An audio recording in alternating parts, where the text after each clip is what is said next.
గారిని చూడగానే అనేక రకాలైనటువంటి పథకాలు గుర్తొస్తాయి.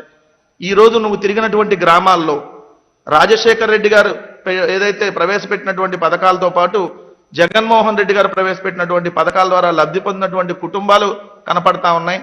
ప్రతి గ్రామంలో 2000 జనాభాకు వచ్చి ఒక గ్రామ సచివాలయం కనపడతా ఉంది, ఒక రైతు భరోసా కేంద్రం కనపడతా ఉంది, ఏదైతే ఒక హెల్త్ క్లినిక్ కనపడతా ఉంది, ఒక డిజిటల్ లైబ్రరీ కనపడతా ఉంది, నాడు నేడులో భాగంగా అభివృద్ధి చెందినటువంటి స్కూళ్ళు కనపడతా ఉన్నాయి. ఇప్పుడు మా ప్రభుత్వం ద్వారా ప్రతి కుటుంబానికి అందినటువంటి సంక్షేమం కనపడతా ఉంది. కానీ మీ నాన్న చేసింది ఏమీ లేదు కాబట్టి నువ్వు ఎక్కడికి వెళ్ళినా కూడా మీ నాన్న చేసినటువంటిది ఏమీ లేదు కాబట్టి, ఈవెన్ కుప్పం నుంచి చంద్రగిరి నువ్వు పోటీ చేసినటువంటి మంగళగిరి కానీ ఎక్కడ ఏమీ లేదు కాబట్టి మీకు ఎక్కడా కూడా ఏది కనపడదు. నువ్వు జగన్మోహన్ రెడ్డి గారితో పోటీ పడుతున్నా అంటే నవ్వొస్తా ఉంది. జగన్మోహన్ రెడ్డి గారితో పోటీ పడే స్థాయి నీది కాదు లోకేష్. మీ నానే పోటీ పడలేక 10 మందిని వెంటేసుకొని వస్తానంటున్నాడు. నువ్వు జగన్మోహన్ రెడ్డి గారితో పోటీ పడేదేంటి? నువ్వు పోటీ పడాల్సింది ఎవరితో? నీ అన్నయ్యనటువంటి పవన్ కళ్యాణ్, అంటే దత్తపుత్రుడు, మీ తండ్రికి దత్తపుత్రుడుగా ఉన్నటువంటి పవన్ కళ్యాణ్తో నువ్వు పోటీ పడాలి.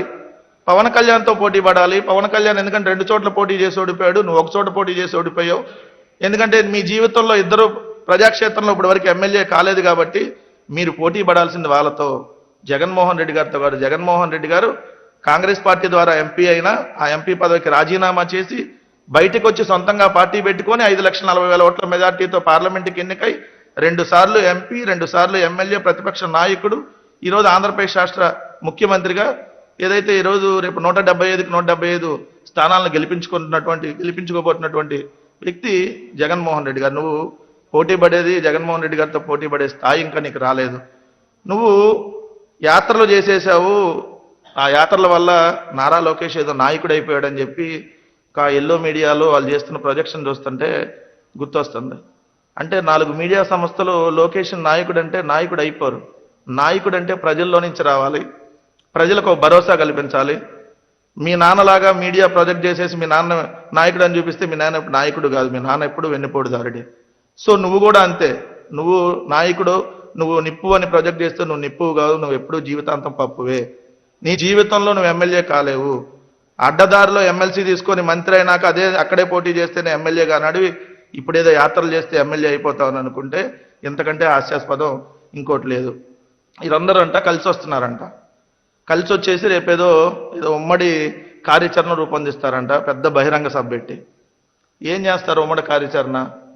మీ నాన్న పాదయాత్ర చేసి కొన్ని హామీలు ఇచ్చాడు. అప్పుడు ఆ హామీల ద్వారా అధికారంలోకి వచ్చారు. అప్పుడు 650 హామీలు ఇచ్చి 650 హామీలో ఏ ఒక్క హామీ అమలు చేయనటువంటి మీరు, ఇచ్చినటువంటి మేనిఫెస్టోని ఇంటర్నెట్ నుంచి తీసిపడేసినటువంటి మీరు, ఏదైతే రైతులకు అన్ని రుణాలన్నీ మాఫీ చేస్తాం, డ్వాక్రా రుణాలని మాఫీ చేస్తామని చెప్పి అనేక రకాల వాగ్దానాలు ఇచ్చి దానికి ఇదే దత్తపుత్రుడు ఆ రోజు బహిరంగ సభల్లో చంద్రబాబు నాయుడు ఇచ్చినటువంటి ప్రతి హామీకి నాది బాధ్యత అని చెప్పి ఆ హామీ ఒక్కడ కూడా అమలు చేయకుండా 5 ఏళ్ల పాటు అధికారాన్ని ఎంజాయ్ చేసి ఏదైతే ప్రజలు మిమ్మల్ని దించేస్తే హైదరాబాద్లో శాశ్వత నివాసం కట్టుకొని అక్కడ ఉంటున్న మీరు, మీ నాన్ లోకలందరూ ఇప్పుడు వచ్చి మళ్ళీ ఆంధ్రప్రదేశ్ రాష్ట్రంలో ప్రజలను మోసం చేయడానికి వచ్చి మళ్ళీ ఏదో మేనిఫెస్టోలను ఇచ్చి ఉద్ధరించడానికి వస్తారంట. నేను అడుగుతా ఉన్నాను సూటిగా, ప్రజలకు కూడా ఒకటి గమనించమని చెప్తా ఉన్నాం, వీళ్ళందరూ నాన్ లోకల్స్. సో వీళ్ళు యాత్రలు చేసిన, ఎందుకంటే అప్పుడప్పుడు వచ్చి యాత్రలు చేసి మళ్ళీ వెళ్ళిపోతారు. నారా లోకేష్ శాశ్వత నివాసం ఎక్కడ? హైదరాబాద్. చంద్రబాబు నాయుడు గారి శాశ్వత నివాసం హైదరాబాద్. పవన్ కళ్యాణ్ గారి శాశ్వత నివాసం హైదరాబాద్. మా మీద, మన రాష్ట్రం మీద, మన రాష్ట్ర ప్రభుత్వం మీద, ఆంధ్రప్రదేశ్ రాష్ట్రం మీద నిరంతరం విషం కక్కుతున్నటువంటి ఆ TV5 నాయుడు శాశ్వత నివాసం హైదరాబాద్, అతని ఓటు హక్కు హైదరాబాద్. ఈనాడు రామోజీరావు ఓటు హక్కు హైదరాబాద్, అతని శాశ్వత నివాసం హైదరాబాద్. ఆంధ్రజ్యోతి రాధాకృష్ణ శాశ్వత నివాసం హైదరాబాద్, అతని ఓటు హక్కు హైదరాబాద్. వీళ్ళందరూ తెలంగాణ. వీళ్ళు ఆంధ్రప్రదేశ్ రాష్ట్రానికి వచ్చి ఉద్ధరిస్తారంట, వీళ్ళు ఆంధ్రప్రదేశ్ రాష్ట్ర ప్రయోజనాల గురించి మాట్లాడతారంట. వీళ్ళు ఏదో దీనికోసం కార్యాచరణ రూపొందిస్తారంట. ఆంధ్రప్రదేశ్ రాష్ట్రం రోజు అడుక్కుతుందని చెప్పి విష ప్రచారం చేసే వీళ్ళందరూ ఆంధ్రప్రదేశ్ రాష్ట్రానికి ద్రోహులు.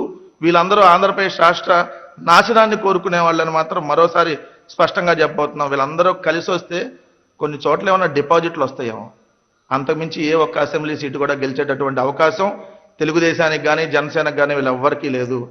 జగన్మోహన్ రెడ్డి గారు చేసినటువంటి మంచి ఈ దేశ చరిత్రలో ఏ పార్టీ నాయకుడైనా మా ప్రభుత్వం ద్వారా మీకు మంచి జరిగిందంటే ఓటేయమని అడుగుతున్నారు. మా ప్రభుత్వం ద్వారా మీకు లబ్ధి చేకూరితేనే ఓటు వేయమని అడుగుతున్నారు. మేము ఇచ్చినటువంటి మేనిఫెస్టో మీకు అమలైతేనే ఓటు వేయమంటున్నారు. ఇప్పుడు చెప్పమనండి, 2014లో చంద్రబాబు నాయుడు ఇచ్చినటువంటి మేనిఫెస్టో అమలైతే మీరు ఓటు వేయమని చెప్పి అడగమనంటే రేపొద్దున మీరు బహిరంగ సభ పెడుతున్నారు కదా. ఇదే మేము అడుగుతున్నాం, మా 2019 మేనిఫెస్టో మీకు అమలైతే ఓటు వేయమంటున్నాం.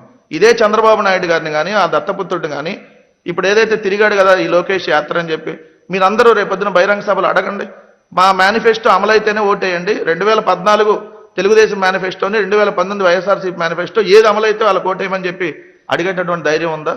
ఈ ధైర్యం లేని వాళ్ళందరూ యాత్ర చేసి ఏదో అయిపోయారో ఏదో అయిపోతారంటే ఏమీ కాదు. ఒకటైతే స్పష్టంగా చెప్పదలుచుకున్నాం, వైఎస్ఆర్ కాంగ్రెస్ పార్టీ టార్గెట్ 175కి 175.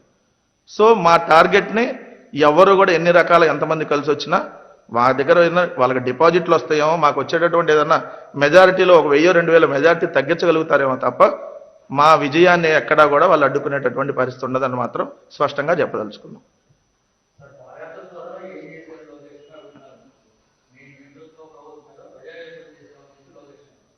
ప్రజాయుద్ధం అంటే ఎక్కడ రాశారు? అదే నిశ్శబ్ద యుద్ధం లాగా ఉంది మీరు చెప్తుంటే. ప్రజాయుద్ధం కాదు, ప్రజాయుద్ధం చేశారా?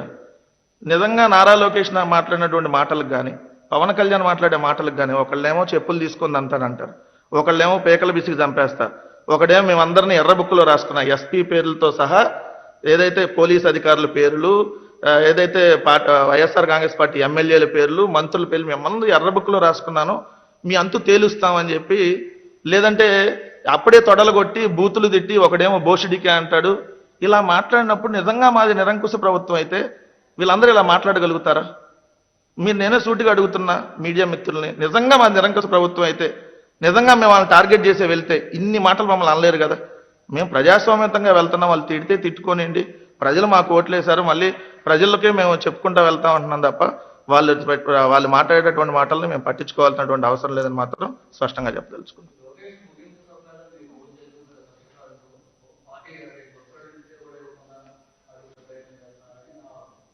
నేను బస్సులు ఎవరిని అడిగారు, అడిగితే ఎందుకు ఇవ్వలేదు అనేది వాళ్ళని అడగమనండి. అచ్చెన్నాయుడు గారు రోజుకో ప్రకటన చేస్తాడు, మొన్నటిదా పవన్ కళ్యాణ్ రావట్లేదు అన్నాడు, వాళ్ళు వస్తున్నా అన్నాడు. ఇప్పుడు ఆయన మాటలు మనం ఆయనే కదా పార్టీ లేదు బొక్క లేదన్నాడు, మళ్ళీ బస్సులు ఎందుకు నాకు అర్థం కాలేదు. సో బస్సులు మేము ఇచ్చేది ఆర్టీసీ అక్కడ అవైలబుల్ ఉంటే బస్సులు ఎవరు అడిగినా ఇస్తారు. పెళ్లిళ్ళకి ఇవ్వట్లేదా బస్సులు? ఏదైనా ఫంక్షన్లకు కావాలంటే బస్సులు ఇవ్వట్లేదా? ఇదే తెలుగుదేశం పార్టీకి సంబంధించినటువంటి అనేక మీటింగ్లకు కూడా ఇదే బస్సులను తీసుకెళ్లారు కదా. సో ఎవరైనా డబ్బులు కట్టి బస్సులు తీసుకెళ్లవచ్చు. వాళ్ళు ఓరనే అడుగుంటే ఇచ్చుండదు ప్రభుత్వం, అది ఆర్టీసీ వాళ్ళు. ఓరన ఎవరైనా డబ్బులు కడితే తీసుకెళ్లవచ్చు.